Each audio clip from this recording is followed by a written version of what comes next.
Aleluia. Louvado seja o nome do Senhor. Meus amados, vamos à palavra de Deus. Evangelho de Lucas, capítulo 2. O nascimento de Jesus nos diz assim: E aconteceu naqueles dias que saiu um decreto da parte de César Augusto para que todo o mundo se alistasse. Este primeiro alistamento foi feito sendo Cirênio governador da Síria, e todos iam alistar-se, cada um à sua própria cidade. E subiu da Galiléia também José, da cidade de Nazaré, a Judéia, a cidade de Davi, chamada Belém, porque era da casa e família de Davi, a fim de alistar-se com Maria, sua mulher, que estava grávida. E aconteceu que, estando eles ali, se cumpriram os dias em que ela havia de dar à luz, e deu à luz o seu filho primogênito, e envolveu-o em panos, e deitou-o numa manjedoura, porque não havia lugar para eles na estalagem. Vamos ler a última parte do versículo 7. Não havia lugar para eles na estalagem. Vamos juntos?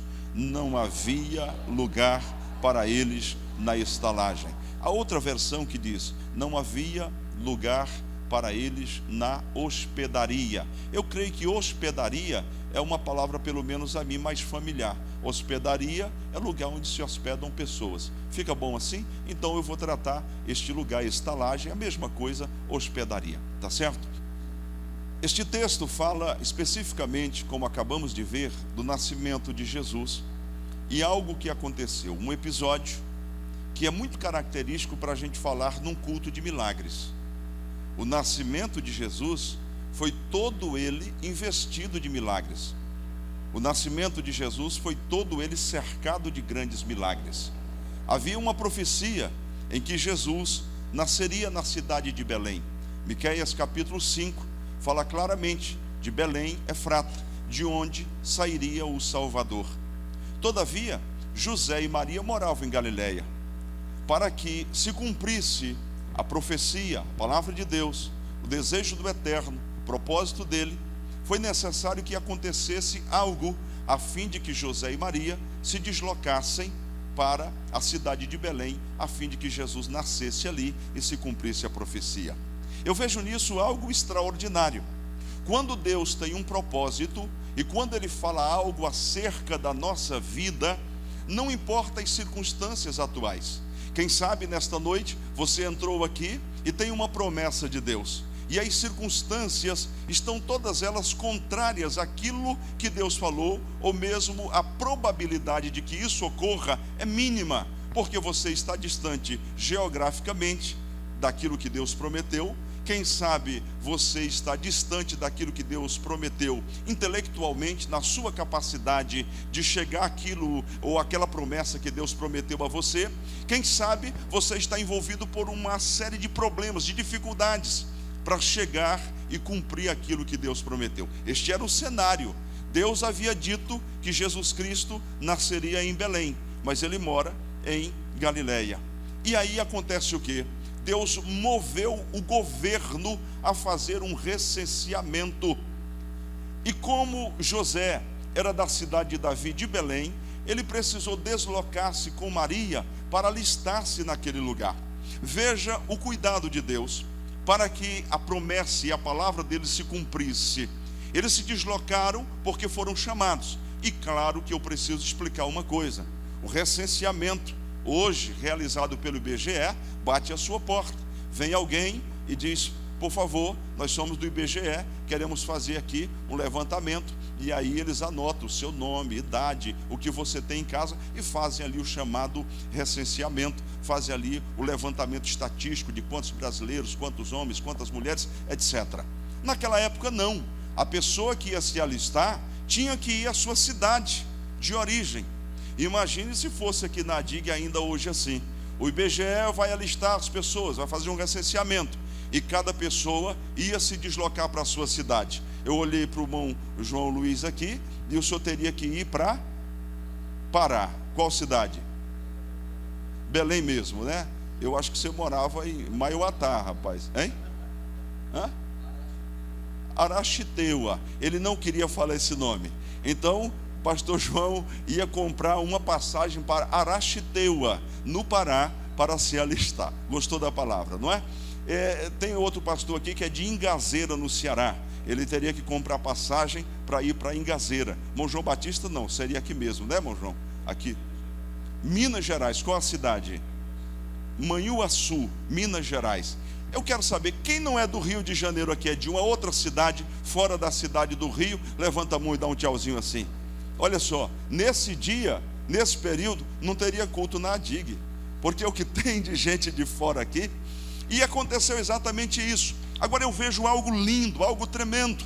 Quando Deus quer operar um milagre da nossa vida, Ele move o governo, Ele move céus e terra para cumprir a vontade dEle na nossa vida. Mas o Deus a quem nós servimos é um Deus que quando fala, se cumpre. Quando Ele promete, Ele não falha. Ele é fiel. E eu quero dizer nesta noite de Natal, alegra o teu coração, porque Deus vai mover céus e terra para cumprir a vontade dEle e a promessa na tua vida. Eles vão para Belém, mas acontece algo inusitado. E o que acontece, por exemplo, no período de virada do ano? Agora os hotéis já estão praticamente lotados. Se alguém chegar aqui procurando um hotel no dia 31 de dezembro, provavelmente vai ter a mesma resposta: não há vagas. Diga comigo, não há vagas. Imagine imagine José e Maria, e obviamente que Maria ali já perto da hora de dar a luz, chegando num lugar e dizendo: eu queria um quarto, você pode me conseguir? E a pessoa dizendo: lamentavelmente não temos vagas. Vocês fizeram reservas? Não fizemos, não há vagas. Imagine eles procurando outro lugar, ou passando pela rua e dizendo: olha só, você sabe onde tem uma hospedaria? E alguém disse: olha, vira ali à direita, à esquerda, você vai encontrar uma. E quando eles se aproximam, tem uma plaquinha já dizendo: não há vagas. Porque era tanta gente que não havia espaço para que as pessoas pudessem se hospedar. De tanto bater em portas, eles chegaram a uma conclusão: não há vagas. E foi o texto que nós lemos e repetimos: deu à luz ao seu filho, quer dizer Jesus, o primogênito de Maria, e envolveu-o em panos, versículo 7, e deitou numa manjedoura, porque não havia lugar para eles na hospedaria. Não havia lugar. O que era hospedaria? Ou melhor dizendo, o que era a estalagem, ou o que era esse lugar onde as pessoas se hospedavam? O que era? Eram respectivamente hotéis. Eram lugares onde as pessoas se hospedavam. Ao contrário disso, ele vai para uma estrebaria. E o que era a estrebaria? Veja que contraste. A hospedaria era um lugar onde as pessoas obviamente se hospedavam. Tinha um quarto, tinha um hotel, tinha de repente um banheiro, um lugar para tomar uma água, uma bacia para lavar os pés. Agora, o contrário disso, a estrebaria, escute isso, a maioria já sabe, mas eu quero frisar isso. Era um lugar onde os animais dormiam. Era um lugar onde os animais eram guardados no final da noite para evitar que alguma fera o tragasse. Então observe bem, não havia lugar na hospedaria, mas havia lugar na estrebaria. No lugar onde os animais dormiam havia lugar, e ali foi que Jesus nasceu. E você diz, quando a gente vê uma apresentação de Natal, aí colocam assim a manjedoura, não é? E colocam os animaizinhos do lado. Todavia, não há estudos que comprovem que Jesus nasceu entre animais. Os estudiosos acreditam que nessa estrebaria não havia animais, ou que ela estaria abandonada, ou por alguma razão o dono não tinha animais, naquele lugar não havia animais. Esse é o estudo mais aproximado. Então, quando alguém coloca um bezerrinho do lado, bota um cabritinho, uma ovelhinha do outro, aquilo é invenção da mente, assim como é também colocar os anjos com as asinhas. Então, mas não há nenhum problema com relação a isso, não é? Eu disse um dia para uma irmã que biblicamente anjo não tem asa, e ela disse: o seu anjo pode não ter, porque o meu tem. Deus, quando me mostra anjo, Ele me mostra anjo de asa. Eu disse: legal, então o seu anjo tem asa, a gente fica bem assim, não é? mas são certas coisas que a cultura, não é? Vai trazendo para a gente e você vai absorvendo aquilo. O que eu queria pensar, irmãos, e trazer para os nossos dias, é que Jesus nasce exatamente no lugar que era próprio para os animais se acomodarem. Um lugar muito simples, um lugar muito humilde. E ainda hoje, Jesus procura lugar para poder nascer. Você diz, não, Jesus já nasceu. Nasceu para nós que estamos aqui, a maioria, mas há pessoas para quem Jesus não nasceu ainda. Por quê? Ela nunca abriu a porta do seu coração para Jesus entrar e fazer morada nele. Observe que Jesus, ele entra onde é convidado. Apocalipse 3:20 diz, eis que estou à porta e bato. Mas se você coloca uma placa dizendo não há vaga para Jesus, ele não pode entrar na sua vida, ele não pode entrar na sua casa. Há pessoas que até dizem, não, eu creio em Jesus, eu confio em Jesus, eu amo a Jesus, mas no coração nunca abriram as portas para que de fato ele possa reinar. Isso é um risco muito grande, porque quando um coração está desocupado, principalmente quando já teve uma habitação do Espírito Santo, a Bíblia diz, o próprio Jesus fala, que o demônio dando voltas, retornando e encontrando a casa vazia, ele volta e traz consigo mais 7 demônios, de maneira que o segundo estado é pior do que o primeiro. Ouçam, não há meio termo. Às vezes a gente quer aliviar, e principalmente nos nossos dias, queremos trazer um evangelho mais simples, um evangelho assim, mais com voltas, né? Mais floreado. A gente quer trazer um evangelho que não agrida muito, que diz que é muito forte, mas o evangelho de Jesus é muito reto, é muito objetivo. Como é que ele se dá? Se dá exatamente assim, só há 2 caminhos, o caminho para Deus e o caminho para o inferno. Só há 2 possibilidades, ou o homem tem Jesus no coração, ou ele tem demônios na sua vida.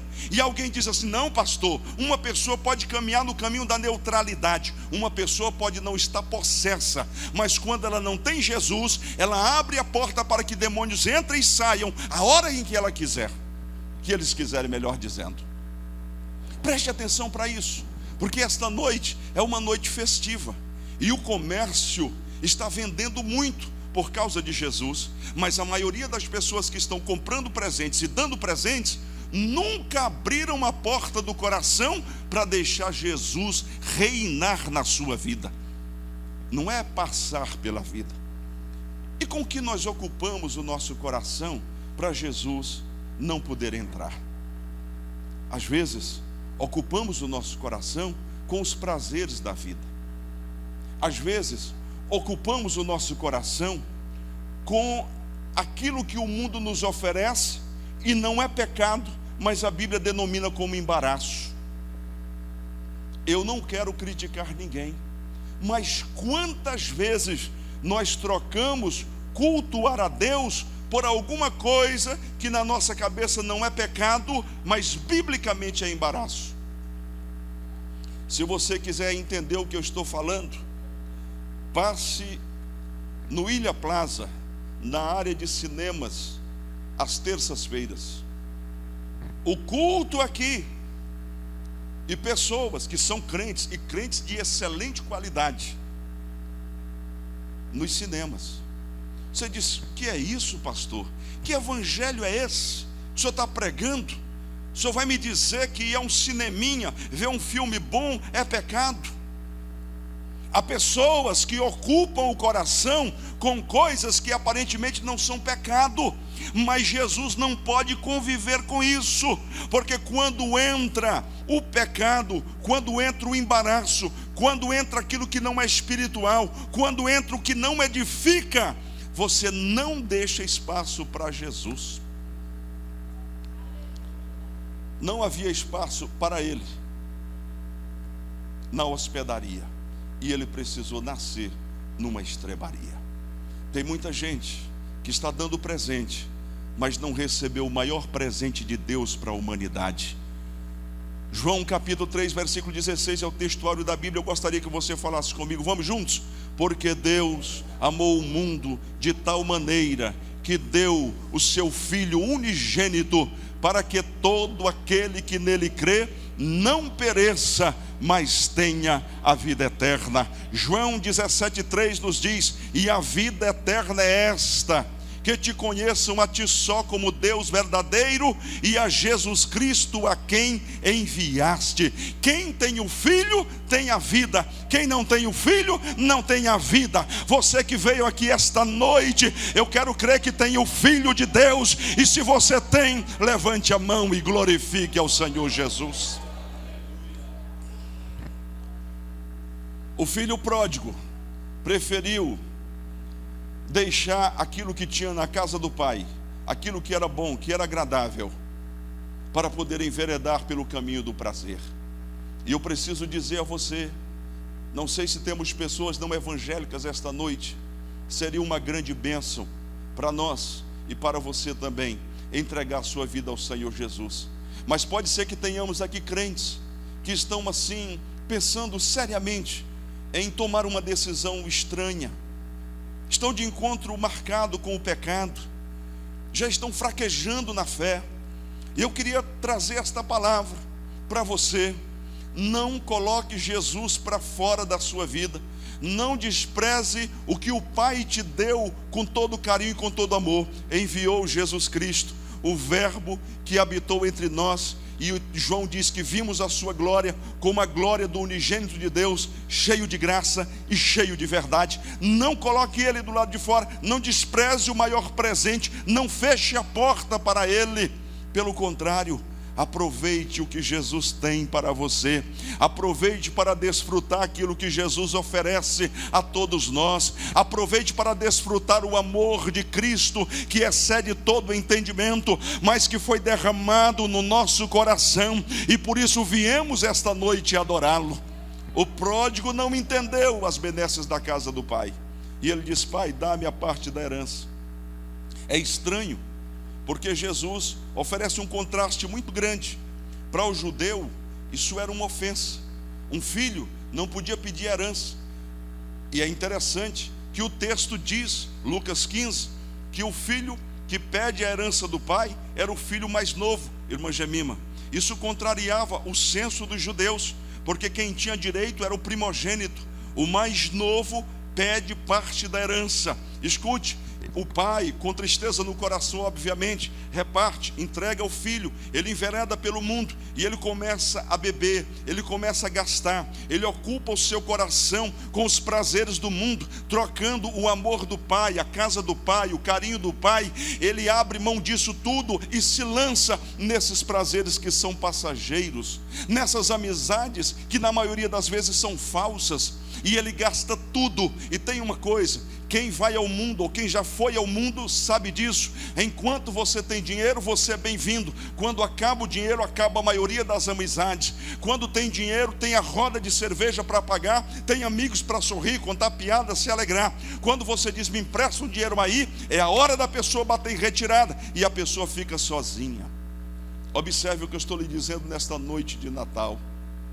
Não despreze o presente que Deus nos deu, Jesus Cristo. Não despreze o presente que Deus nos deu. Está na casa dele, na presença dele. Mesmo fraco, mesmo debilitado, mesmo sofrendo, você está na casa do Pai, na presença do Pai. É somente quando aquele filho, depois de gastar tudo e se ver sozinho e buscar um emprego, veja a situação que o diabo faz na vida de uma pessoa que fecha a porta para Jesus. Aquele rapaz gasta tudo, não tem ninguém, e ele agora deixa de ser um filho bem tratado, que era proprietário de uma fazenda para apacentar porcos. Jesus quis chocar os judeus novamente, porque você sabe que porco para os judeus é um animal imundo, e agora aquele rapaz está cuidando dos porcos. Olha que situação triste, mas ele toma uma decisão interessante. O texto de Lucas 15, o versículo 17, ele diz que aquele rapaz que cuidava dos porcos, tornando em si, eu amo essa expressão, hoje num carioquês seria cair na real.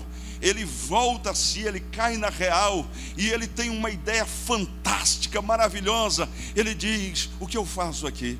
Enquanto estou aqui, apacentando porcos, os trabalhadores do meu pai. E o texto diz: os jornaleiros do meu pai. Jornaleiro não era um trabalhador com carteira assinada. Jornaleiro era um temporário. Era alguém que trabalha como, nessa época de Natal, as empresas não contratam pessoas para trabalhar só no período. Como é que chama uma pessoa? Temporário. É um trabalho temporário. Então o que ele dizia, ele estava tão apertado que ele disse: eu queria ser pelo menos um temporário, eu queria ser um jornaleiro na casa do meu pai. E ele toma a decisão mais importante da vida. Ele diz: levantar-me-ei e irei ter com meu pai, e dir-lhe-ei: pai, pequei contra ti perante Deus, não sou digno de ser recebido como um filho, recebe-me como um dos teus jornaleiros. E a Bíblia é extraordinária, porque ela mostra exatamente o pai recebendo o filho, afagando, abraçando e dizendo aos seus empregados: depressa, trazei a sandália, o vestido, o anel, e cuidem, matem imediatamente o bezerro, matem imediatamente o bezerro cefado. Tem uma versão que diz bezerro, tem outra que diz cabrito, não é? Matem rapidamente e tragam aqui. Vamos fazer uma festa, porque este meu filho estava perdido, mas foi achado, estava morto, mas reviveu. E começaram a se alegrar. Deixa-me dizer-lhe uma coisa: pode ser que até hoje você não tenha aberto o coração de fato e de verdade para o Senhor Jesus. Você celebra o Natal, você canta o Natal, você dá presente de Natal, mas você nunca abriu o coração para dizer: bem-vindo, Senhor Jesus. Pode não apenas nascer no meu coração, mas pode habitar na minha vida para todo sempre. Eu sei que nesta noite, você que está aqui, na maioria de quase totalidade, essas pessoas que estão aqui já tomaram essa decisão, mas pode ser que haja alguém que ainda não fez isto. E Deus está falando com você: abra o seu coração, não faça como as pessoas que disseram: não há vagas. Eu gostaria de saber quantos aqui nesta noite podem dizer: Jesus, há vaga no meu coração para ti. Quem pode dizer: Jesus, há vaga no meu coração para ti?